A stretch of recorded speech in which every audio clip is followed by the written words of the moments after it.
Hello students. Today we are going to study about adaptation in aquatic habitats. So we have been learning about different type of adaptation in different habitats. We have completed about uh, terrestrial habitat. Now we'll start with adaptation. We'll start with in aquatic habitat. So we'll start with adaptation in aquatic habitat. So in screen you can see, so aquatic habitats are watery habitats. So these are the watery habitats. These may be freshwater habitats such as ponds, lakes, and rivers. And second one, that is saline water habitats such as seas and oceans. So there are two type of aquatic habitats, that is freshwater habitat, and another one is second one is saline water habitats. So in saline habitats, so in saline water habitat, as the name indicates, water is salty. So in saline habitats, the difference is water is salty. In freshwater habitats, the water is not salty. So we'll move forward. Okay, first one, that is freshwater habitats. So for freshwater habitat includes pond, lakes, and rivers. So these includes are included into freshwater habitats. Many variety of plants and animals are found in ponds, lakes, and rivers. So there are variety of plants. So there are different kinds of plants and animals living in these ponds, lakes, and rivers. First one, plants. So we'll study about adaptation. We'll study adaptation in plants. So water plants may either be completely submerged in water. So example of completely submerged, example of plant that is completely submerged in water is, that is hydrilla. So hydrilla is the plant that is completely submerged in water or floating on the surface of water. So there are some plants that are floating on the surface of water. So they are the example of those type of plant are water lily, lotus, water hyacinth. So these are all different type of plants that are floating on the surface of water. Following adaptation are noticed in roots, stems, and leaves of water plants. So now we'll see what are the different type of adaptation that are seen in the roots, stems, and leaves of these water plants. So first one, roots. So let's see what are the different type of adaptation in the roots. Roots are very much reduced as water is available in plenty. So the root of these water plants are, they are reduced. So that means they don't need to function that efficiently. So because water is available in plenty, so because of that the roots are reduced. The main function of root is to hold the plant in place. So in the case of aquatic plant, the main function of root is to hold the plant in its place, so that the plant is not washed away by the water. So second adaptation that is found in the stem. So adaptation found in stems are, the stems are long, hollow, and thin. So the stems are long, hollow, and thin, so that they can bend along with the water movement. So the stem of the aquatic plants are, they are long and hollow. The stems are long and hollow, so because of this, that they can bend with the movement of water current. Next, adaptation in leaves. So leaves vary in submerged and floating plants. So leaves vary in submerged floating plants. So let's see what are different types of leaves. In submerged plants, leaves are narrow, thin, and ribbon-like. So uh, in submerged plant, the leaves are narrow, thin, and ribbon. So the leaves are reduced. So they can bend and move easily in the flowing water without being torn apart. So in aquatic plants, so the leaves are narrow, thin, and ribbon, so that they can easily float in the water, float in the water, or easily they can withstand with the floating water.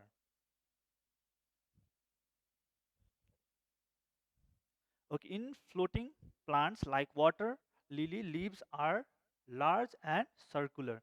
So you can see in the picture, floating plants like water lily, leaves are large and circular. So you can see in the picture, the leaves are circular, so that they can float on the surface of water. A waxy coating is also present on the leaves that prevent them from decay. So the leaves are covered with leaves have a waxy coating. So because of that, the leaves don't get decayed in the water. Okay, now next one, we'll see adaptation in aquatic animals. So in fish. So we have already discussed about fish in the previous videos also. So I will once again repeat. In fish, body shape is streamlined and fins are present. So in fish, the body shape of fish are streamlined so that the head and tail are narrow. So in the head region and tail region of the fish, they are narrow. So the body shape is streamlined and fins are also present so that they can help in swimming or movement inside the water. Next adaptation is gills are present which help the fish to breathe underwater. So fish have special organ called gills for respiration inside the for breathing inside the water. Next one is in frog. So we'll see now adaptation in frogs. In frogs, which live both in water and on land, the following features are present. So you can see in the screen, webbed feet to help in swimming. So frogs have webbed feet. So because of that webbed feet, they can swim efficiently in the water. Next adaptation is lungs for respiration on lands and moist skin for respiration in water. So uh, frog, they can breathe in the land as well as in what inside the water also. So because frog have lungs, they can respire on the land, but they have moist skin also for the respiration inside the water. Next adaptation is strong hind legs to help in leaping and catching the prey. So you can see in the picture, the frog has strong hind legs to help in leaping and catching the prey. So hind legs of the frogs, they are strong, so that help in leaping and catching of the prey. Okay, now we'll move to next one. So we have completed freshwater habitat. Now next one we'll complete. Now we'll start with saline water habitat, that is oceans and sea. So we'll see what are the adaptation, what are the different type of adaptation in plants and animals.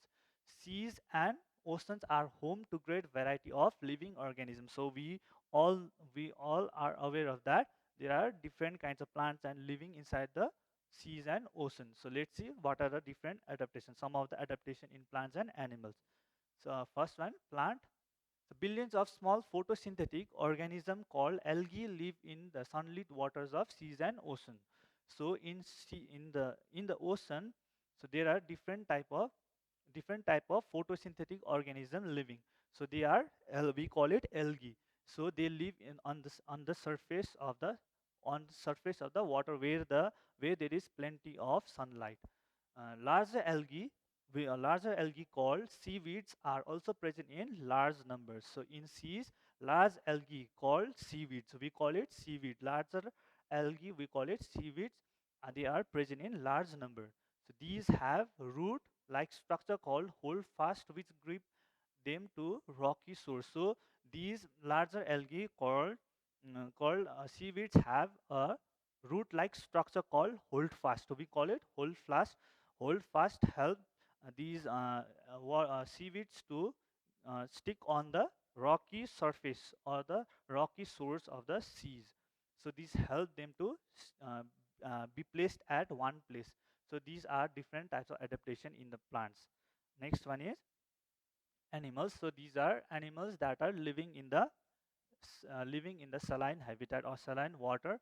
Of a large variety of animal life is found in the sea and ocean. So we know that different type of animals are found.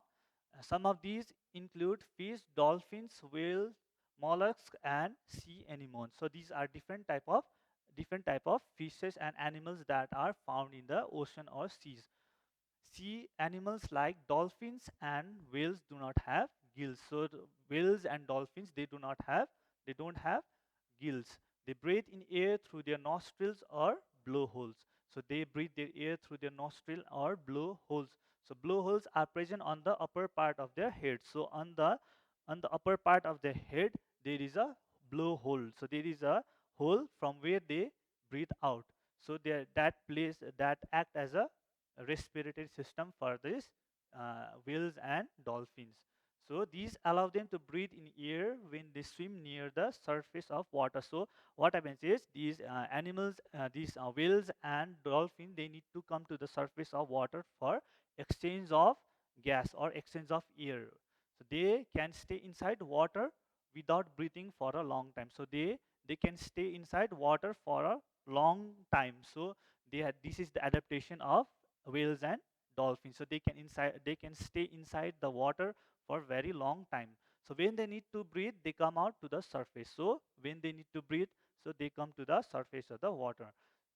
Animals like sea anemones have a sucker-like base which help them to grip the side of rocky pools. So these animals like sea anemones, they have sucker-like base. So there is a sucker-like base. We call it. So you can see in the screen, sucker-like base. It is a special organ on the body of some animals that enable them to stick to the surface. So it is a special organ in on the.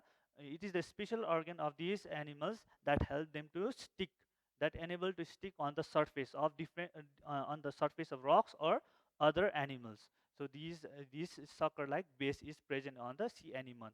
So with this, they can stick in one place. So this adaptation protect them from being swept away by the water current. So this will protect them from being swept away by the water current. So these are all the different kinds of adaptation in sea animals. So you can see the picture of the dolphin.